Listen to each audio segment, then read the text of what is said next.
Aloha! It is time for more profound moments during amazing trips taken by interesting people. And today, my guest is possibly the most interesting man in travel. He had an 18-year career as a professional athlete, and in the off season, he was a big wave surfer and windsurfer. He was a marathoner.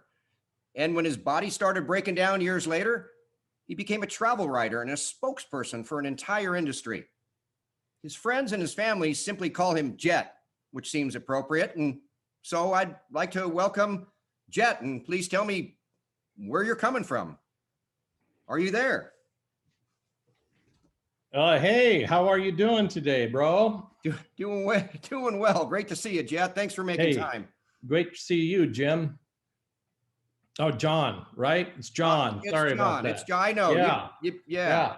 Well, I've spent too much time at the mother of all mountains behind me there in Nepal, and sometimes, the mind can get a little foggy. I really apologize, but it's so great to be here and to talk to you a little bit about my experiences. Well, thanks for being here. We'll get back to Everest in a little bit because, for the most part, I thought your body had broken down and you're doing more of the travel writing thing. But we'll go there. We'll get there. Um, 18 years. You were a professional hockey player. Tell me a little about your career, and then we'll kind of jump in what I consider some of these many significant moments in your life. Well, I tell you, I guess it is a long time. And I bounced around so much. I've had more cups of coffee than you could find at a Denny's, but it taught me a lot. And I had some mentors along the way. And I was a goalie. And two things happened.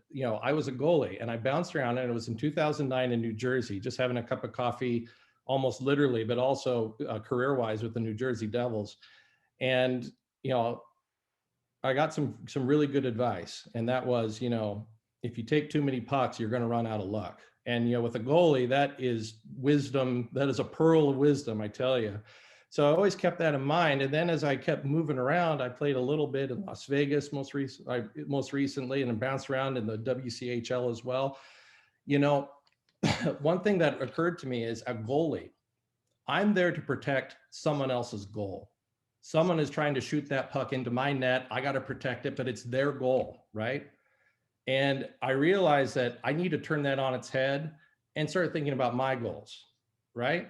It's Absolutely. my turn to shoot for the goal. And after a while, you just gotta take that chance. And my body got beat up, and this right here, this puck knocked me out, literally knocked me out. I keep it on my desk to remind me of that turning point. And now I've thankfully, my body was in good enough shape that I was able to do some other passions that I'm excited to talk to you about today. Well, let's talk about a few of the things. Go back, stay in your career for a little, because in those 18 years, you were known for some of your off-season antics. That's one right. of them being you ran marathons in all 50 states.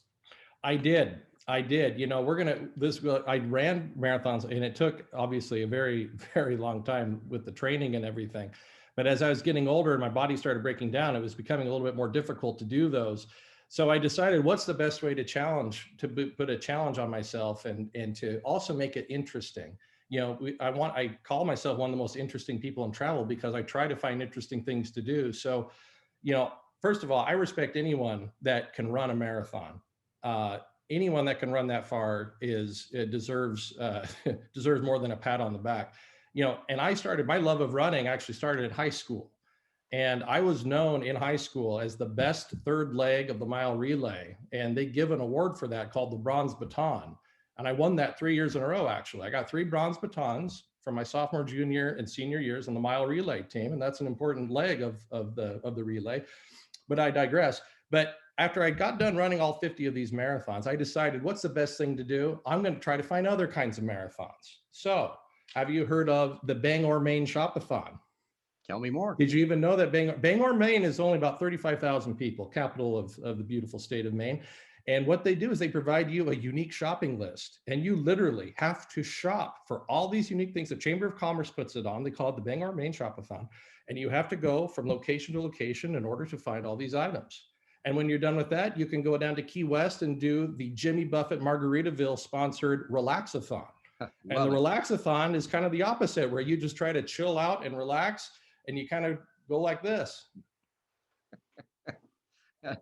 And you do that well as well. You don't seem to sit still too often. No, well, if you do that well enough, then you go up to Irvingtown, New York for the Napathon in the spirit of Rip Van Winkle. But if you do that for too long, then you're not going to win anything. So what I'm trying to tell you is that I've been able to explore all different types of marathons, not just the running kinds, just to fill my cup of experiences and to be the most interesting man I can find in the travel space. Well, I think that's why it's not just you that calls yourself the most interesting man. I think it's why a lot of other people do.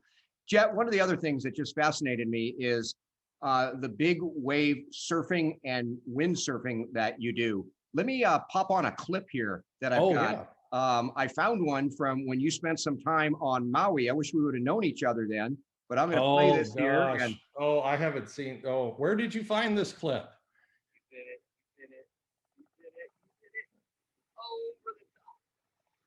Now this is you coming up here in the next wave.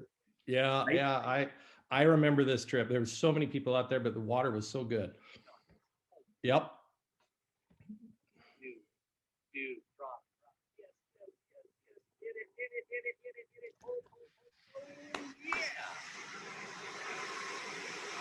A little bonus commentary there by my friend that handed me that. Yeah, it was a friend that when I told him who I was meeting today, he said, I think I remember that guy from Jaws a little ways back. That's right. Oh God, the best time of that actually afterwards was going down to Maui Brewery to get some beers with some of the folks I was with. I tell you, that was the best time. It's amazing you tracked that. We had no idea. I didn't know you were going to do that. Oh my gosh. Well, what I'm going to tell you though is going to blow your mind. So, there I am in Maui surfing, and I do windsurfing too. But I learned how to master water and wind in Idaho. Okay. Let me explain. A little more. Let me explain. So there's a rural part of Idaho. There's a reservoir called American Falls Reservoir. And you wouldn't think in a landlocked state, but there in that reservoir, the water is excellent. And the wind currents, you would not believe with the way the geography and the topography is, that the wind comes down and creates ideal currents to learn to windsurf. And that's how I learned my craft, literally and figuratively on my board, is figuring that out. And then, I felt like I was studying under the Greek god Aeolus, the god of winds. And where the god of winds tells you to go, your board follows, man. And so that's how I started to learn the craft. And I was one of my favorite people that is a surfer is Jason Polikow. And I was reading about what he did in Portugal a number of years ago on Nazaré. And that is a true achievement. And it made me think, and I wanted to share with you, I don't think I shared this with you in our notes before, but I was also in that area. In fact, I was part of the windsurfing masters at the Rock of Gibraltar. Have you heard of that? I have. I did my homework on you. Yeah. Hey, let's talk about transitions like you are right now. Let's transition to the time when your body was physically telling you, I've had enough. Yeah, well, I need to use my mind. Yeah. And you got your degree in writing, so travel writing seemed like a natural for you. But at least tell me a moment or two in the wild travel writing career that you established after your sports careers. Yeah, I know we've got a lot of ground to cover, don't we? And not a whole lot of time to do it. But yeah, I did study. I got my degree in English, and that's always been sort of in the background because I was always able to put athletics first.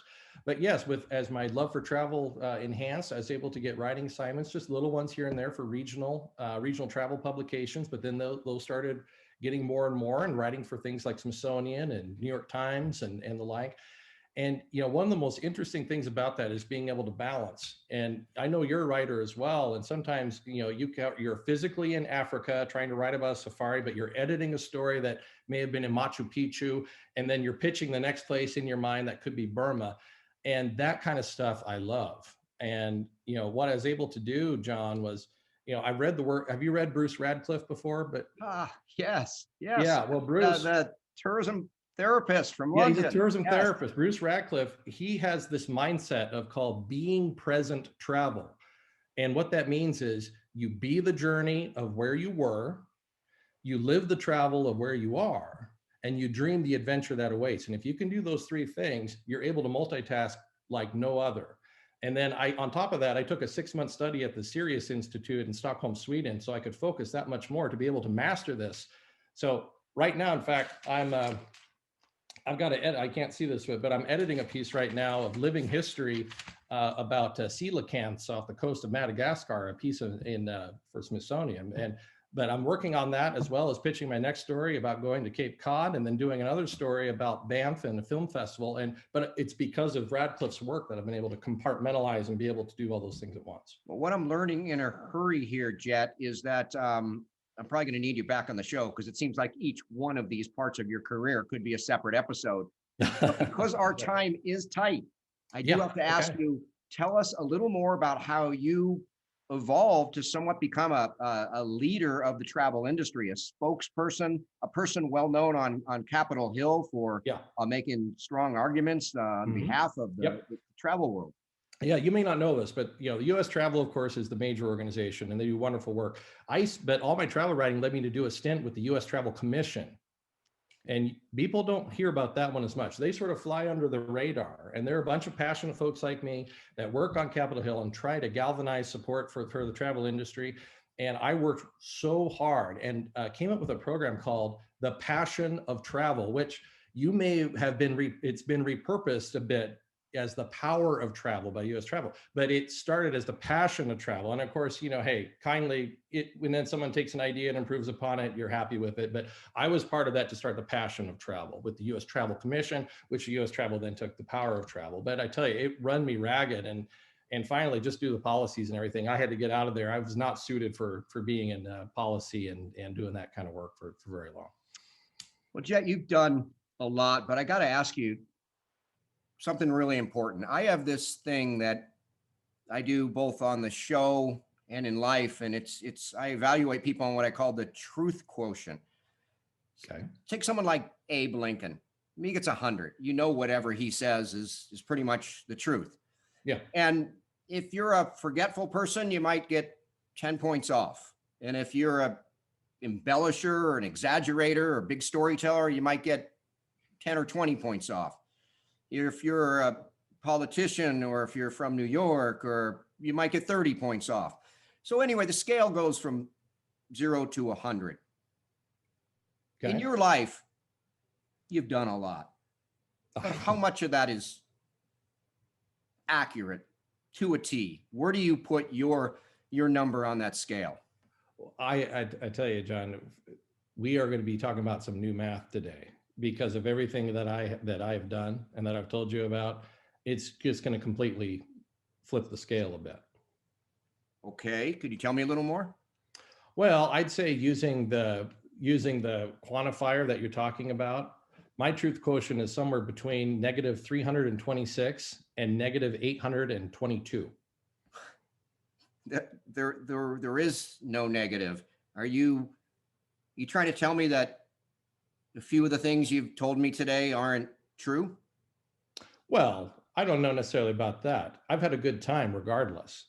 But in case anyone needs a reminder, today is April Fool's. April Fool's. Well, I hope we got a few of you. And Jet, thank you for coming along today. But let me say something real important. Even though everything you said you did, you've done none of it. Everything that you said you did, one of our guests in April will have done. We will have on this show a professional hockey player who over 18-year career played with 25 teams. We will have a world champion big wave windsurfer. We will have a young lady who has run 50 marathons in 50 states. There'll be a travel writer, and there'll be the voice of the travel industry. So all of those folks will be on the show in April. And I thank you. But I just did all those things. What's that? I just did all those things, didn't I? Well, I mean, didn't we just figure out? Oh, I mean, well, yeah. and by the way, can I just give you a zero? We don't do negative numbers. Well, it's a big goose egg, but I loved being part of it. So, and eggs, Easter, all of that. So, hey, thanks for having me on, John. And I hope to be able to catch up with you again soon. You Thank never you. know. Thank you, Jet. Great to see you. I appreciate it. And we'll see you all next week.